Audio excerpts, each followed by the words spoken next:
wa Uganda Communications Commission.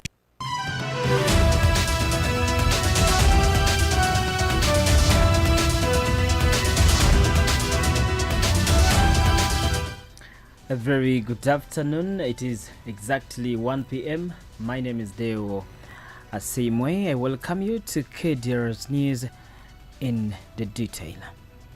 At least 8 residents have so far been confirmed dead in a gruesome last night attack on Muzizi A village, Kyaterekera sub-county in Kagadi district, in which security agencies also put 2 attackers out of action.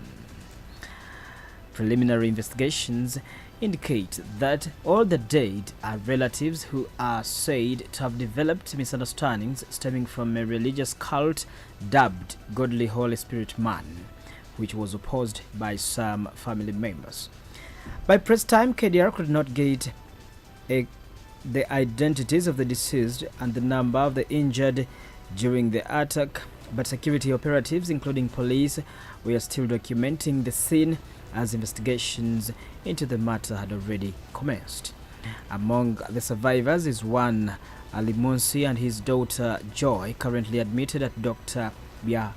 Biahusibu's clinic.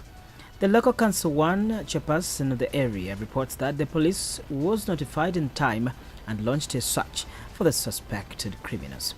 KDR-FM will bring you more details on this story in our subsequent bulletins.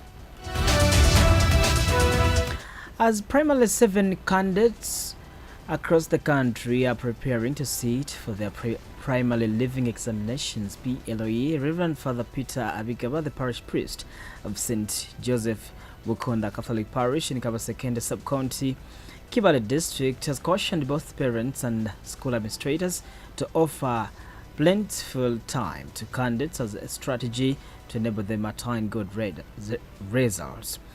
Father Abigaba delivered the message while leading a Holy Mass, where he also blessed P7 candidates at Bukonda Parents Nursery and Primary School in Kabasekende Sub-County, Kibale District.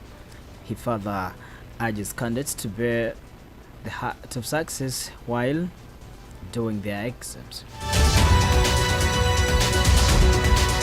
Abegesa hamu n'abazaire tongere omutekanza zaitu obwire buno obuke otakabaira abana batakabekole bizambi yabo tongere kubahereza obwomezi burungi tekaho buli obwona kurango abana bano batekana abana bano babano obusinge abana mbahereze obwire burungi, give them good environment omako omurani mu Rwanangana murani mukungana rero maze mbyeganyira abana mbahereze obwire burungi bana bagya kora P7 kandi bahereze byetago byone bakwetaga akora ruhanga ayamba ko yamba twizire no kubasabira mugisa baitu nabo nanyo abuzeni mwetaga kutekaho poro mulimo gwanyu gumusemerere kora.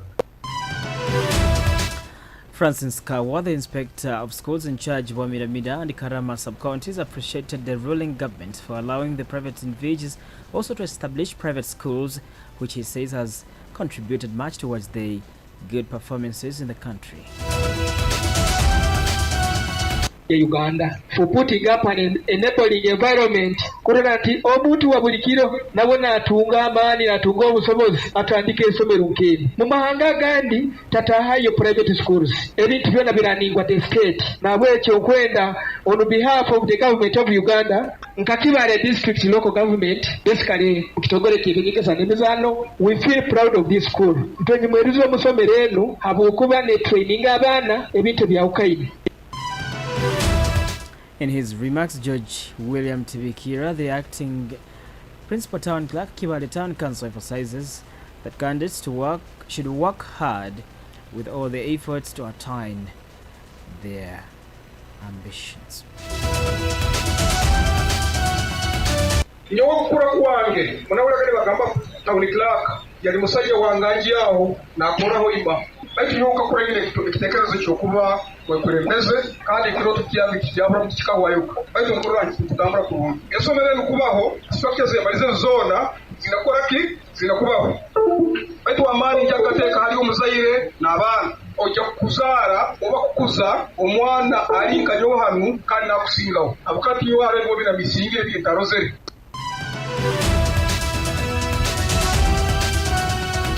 Moving on, police in the Rwenzori East region are investigating the cause of a fire that gutted a house, killing one person and injuring 2 others. SP Luke Mbusa, the Rwenzori East Regional Police Community Liaisons Officer, says that the yesterday morning fire claimed the life of Adams Mugisa Musubaho, 29, a resident of Kizungu Cell, Nyakasanga 2 Ward, Nyamwamba Division in Kasese Municipality. According to Mbusa, the deceased, who had a mental health condition, was residing in a 3-room house, which his mother, Razia Masika, 53, and 9-year-old Rayati Kidabo. He notes that both Masika and Kidabo were rescued by neighbors with serious injuries and are now receiving treatment at Mount St. Mary's Hospital in Kasese town. Eyewitnesses say that the victims had locked the main house with a padlock and could not find the keys when the fire started. He reveals that the neighbors had to break a window in allowing Masika and Kidabo to escape the flames, but could not rescue Musubahu as he was restrained with a chain due to his mental health condition. Musubahu had reportedly battled mental health issues for about 6 years, leading his mother to restrain him with a chain as part of his care plan. The Prime Minister of Uganda, Robin Nabanja, has delivered a keynote address to a gathering of government officials, diplomats, academics, policymakers, and scholars from the United Arab Emirates and Africa at the annual Gagash Diplomatic Academy, Abu Dhabi.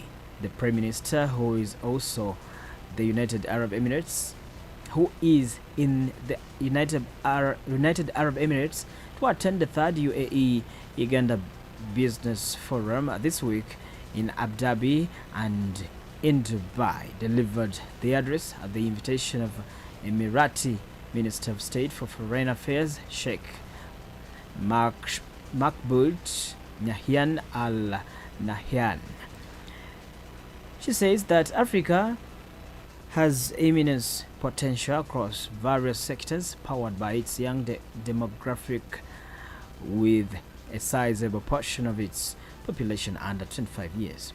Nabanja adds that Africa is also a continent of abundant natural resources, including precious minerals and renewable energy resources such as solar and hydro, and possesses vast arable land, which can be a key driver of food security and economic development. In a bilateral meeting with Al Nahyan ahead of the keynote address, Nabanja underscored the strong bonds of friendship that exist between Uganda and the United Arab Emirates that have been built on a foundation of mutual respect, shared interests, and a commitment to peace and prosperity. She thanked the UAE for hosting the 150,000 strong Uganda diaspora community, stating that it is further evidence of the close ties Uganda enjoys with United Arab Emirates and its hospitality. Sheikh Shakbut praised the Ugandan community in Abu Dhabi, stating that in addition to being hardworking and trustworthy, they are incredibly peaceful and friendly, ideals that are espoused by the United Arab Emirates. You are still listening to KDR News Broadcast. This is the news on the international scene. For the news on the international scene, the Somali Ministry of Foreign Affairs and International Cooperation has announced the expulsion of Ali Muhammad Adam, a consular at the Ethiopian embassy in Mogadishu, citing actions incompatible with his diplomatic role. This marks a significant escalation in diplomatic tensions between Somalia and Ethiopia. In its press release, the ministry states that Adan had violated Article 41 and 42 of the 1961 Vienna Convention of Diplomatic Relations which requires diplomats to respect the host nation's laws and avoid interference in its internal affairs. Somalia did not specify Adnan's crimes, but the ministry has given him 72 hours to depart the country. The early tonight is 10 minutes past 1 p.m. Thank you so much for keeping it KDRFM. We take a quick look on the top stories as we wind up today's afternoon bulletin. Unknown assailants attack village in Kagadi, leaving 8 residents dead. Security put 2 attackers out of action. 1 dead, 2 injured in Kasese house fire. Prime Minister Nabanja pushes for strengthened ties between Uganda and United Arab Emirates, and Somalia expels Ethiopian diplomat amid rising regional tensions. It is 11 minutes past 1 p.m. and that marks the end of today's afternoon bulletin. Thank you so much for keeping it KDRFM, such a good listener. Good, nice lunch.